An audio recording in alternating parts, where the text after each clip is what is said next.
Histoire très touchante et triste. Il s'agit d'un vieil homme qui passait ses jours dans la rue.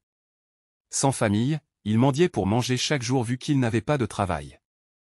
Un jour, en plein harmattan, alors qu'il dormait sur un banc public, une jeune femme très riche passait par là. Très triste de voir le vieux dans un tel état, elle s'approche de lui, dépose une somme de 4 cents.000 FRCS près de sa tête et va se mettre de l'autre côté pour voir la réaction du vieux lorsqu'il verra cet argent. Après 1 heure, le vieux se réveille et voit l'argent.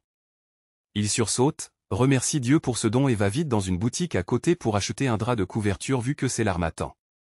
À sa sortie de la boutique, le vieux aperçoit une femme qui pleurait en marchant. Attiré par cette triste scène, le vieil homme s'approche de la dame et lui demande ce qui ne va pas. La femme lui répond que son unique fils est sérieusement malade et il lui faut 350.000 FRCS pour le faire soigner. Le vieux homme très touché par cette histoire, demande à la femme de l'attendre un moment. Il fait demi-tour, rentre dans la boutique puis retourne ses achats. Il s'approche de la femme et lui tend les 350.000 FRCS. La femme surprise, lui demande où il a eu cet argent.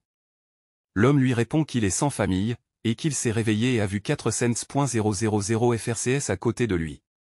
Il ne savait pas qu'il avait mis là et pourquoi cet argent est arrivé là.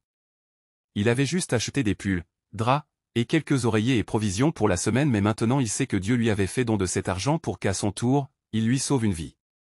La femme étonnée de voir ce geste, prend le vieil homme dans ses bras et lui dit, « Dès aujourd'hui tu viens vivre chez moi car c'est moi qui avais mis cet argent près de ta tête et malgré tes besoins, tu as voulu te sacrifier pour une personne que tu ne connais même pas.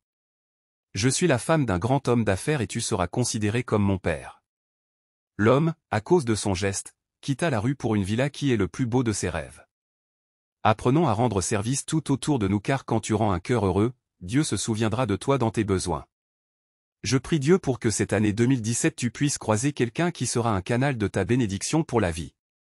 Amen. Astérisque astérisque astérisque. Émouvante histoire, n'oubliez pas le plus important dans la vie. Lu. Partagez si vous avez aimé.